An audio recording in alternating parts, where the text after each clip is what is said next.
Assalamu alaikum wa rahmatullahi wa barakatuh. Hi, I'm Basma, and as Jamal just said, I'm a mental health counselor and a psychotherapist. So, the moment I tell people what I do, the first question would be like, so can you read my mind? And the second question would be like, so is it true? Are you all like crazy? Okay, just to let you feel okay, no, we do not read minds. I wish I would, because I could have read my husband's mind. That would have been just amazing. The second thing is, are we crazy? Would you ask someone that question, actually, are you crazy? So maybe we are, and that's why we're good at what we do. I'm not sure. But anyway, I'm really happy I'm here. I'm happy I'm around these amazing speakers and an amazing audience. I would first like you to do something, though. I've noticed all of you looked behind your name thing today. Could you turn it around, please, and just look at the word? So a lot of you looked at this today and thought, I'm not a failure. I'm going to take it out and turn it around. What the hell? Who's telling me I'm a failure? But the thing you don't know is the color red actually emphasizes sometimes things. Even though it has a strong strength to positive stuff, it could make you think negative. That's the first thing. The second thing, I've pushed an idea into your head that you're a failure, or failure, just the word. And what you don't know is that actually failure is not a bad thing. And this is something I'm going to try and prove today. So failing could actually be a positive thing. And I'm going to try and tell you through journeys in my life how that was a positive thing. Now, I don't have pictures. I don't want to freak you out with my pictures. So I thought, let me try and help them use their imagination through my life, and each one of you most likely will have a certain story or certain pictures in their head. I just want to say that usually when people think about failure or success, usually would think of a dream. We've heard a lot Martin Luther King or Indira Gandhi actually thinking, and Martin Luther King saying, I have a dream.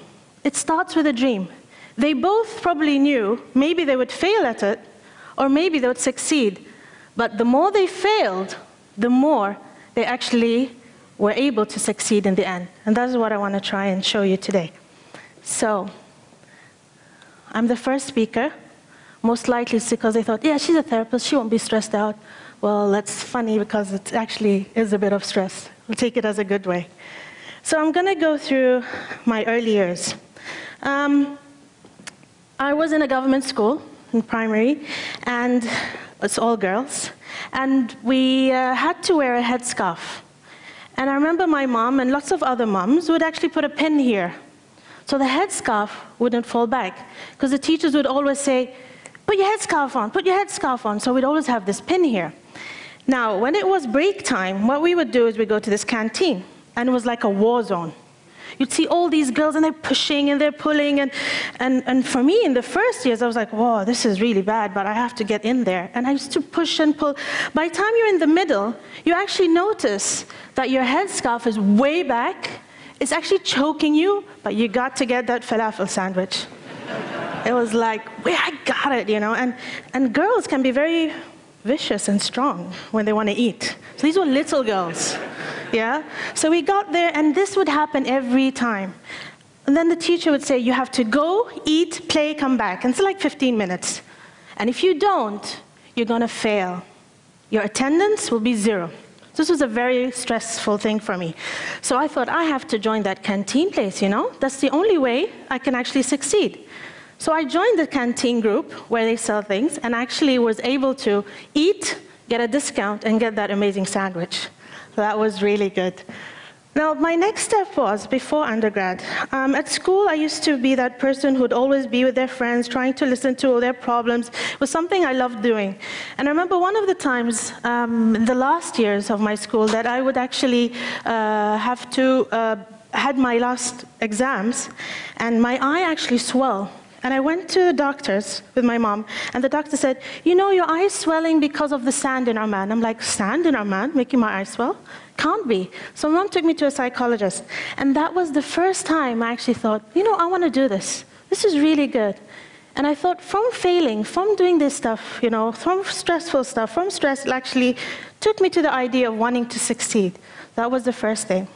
I asked my dad, could I please could I go and study psychology or mental health counseling? He's like, what? You want to deal with crazy people? Nah, do IT. It was the 90s, so IT was like the best thing to do. Okay. Went to university, failed. And then one day I actually passed. I did really well, actually. And I went to my dad and I said, you know what? I think I want to go back. I want to do mental health counseling. He's like, okay. I started that knowing that a lot of things will be difficult maybe in my culture. People won't understand what it is. But I thought, at least let me try. A lot of people say, we don't have that in Oman. Everything is fine. I'm like, we have that everywhere. Went back, started in the university, had to prove who I am because nobody knew what the hell I was studying. They were like, what is that? We don't know what that is. It was the beginning. And I felt so good every time I saw a client. That client would be 0. And he would actually, or she would actually succeed. That was the first time I thought, oh my God, you can actually be a failure, but you can succeed. And what they didn't know is that they were actually fueling me. They were actually making me feel good. They were teaching me. The whole time they thought I was helping them. But they are the ones actually that inspired me. Went on, got married, went to do my postgrad in Australia, just was pregnant. And I remember I went to my supervisor and she looked at me and she's like, this was like near to the end. She's like, you know what, I think you should actually take a high diploma, you know? Just forget about the master's. For me, this was like, oh my God, my dream is to open this clinic, my dream is to finish this master's, and I'm nearly finished.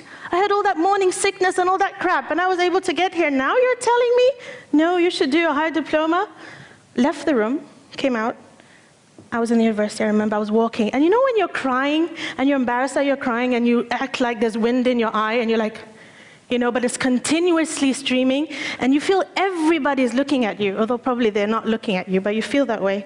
Called my husband, and I was like, oh my God, you don't know what happened. I'm not going to do this, it's not going to work. And I think at the time he probably thought, oh God, it's those hormones again. I'm sure he didn't think something had happened. But he told me something. He told me, if you really want to do this, then you do it.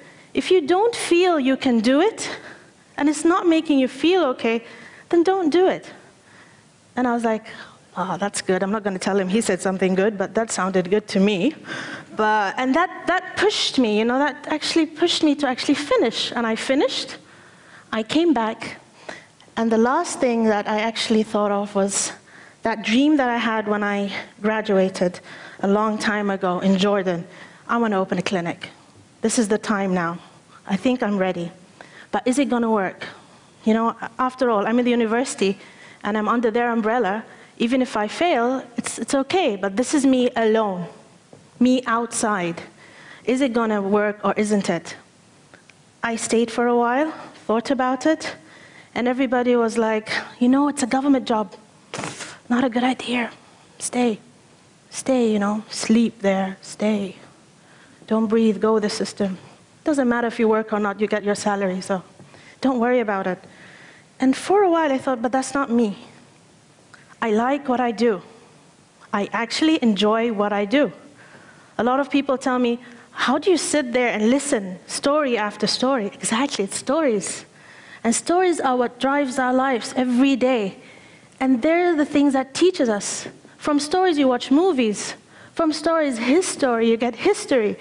And these people, every day, they talk about themselves. They're so courageous. They're really courageous to come there and just tell me everything. And from that day on, I was like, that's it. I'm going to try and decide. And I left the university.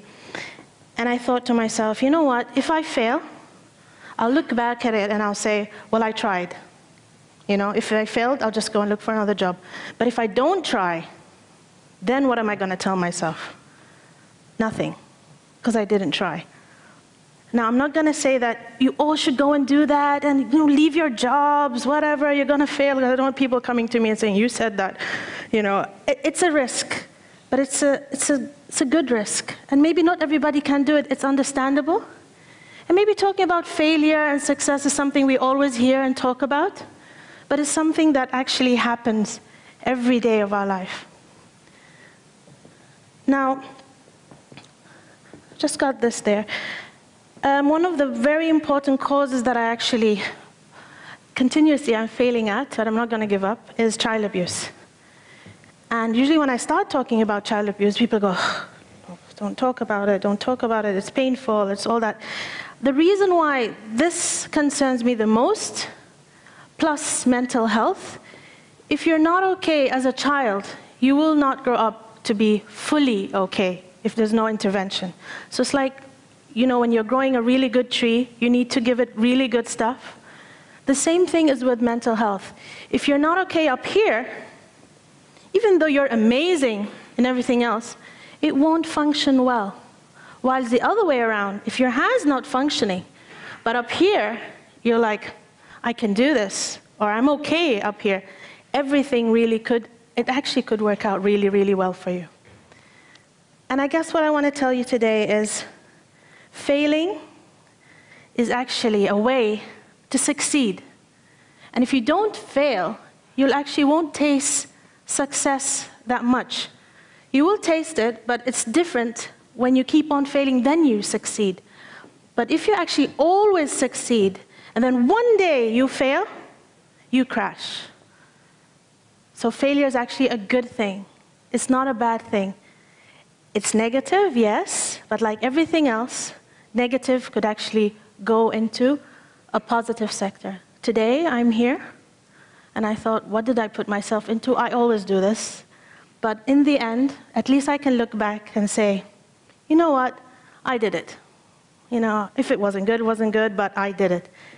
And I feel good about it. You're an amazing crowd. Thank you very much. I'm so happy to be here, and enjoy the show.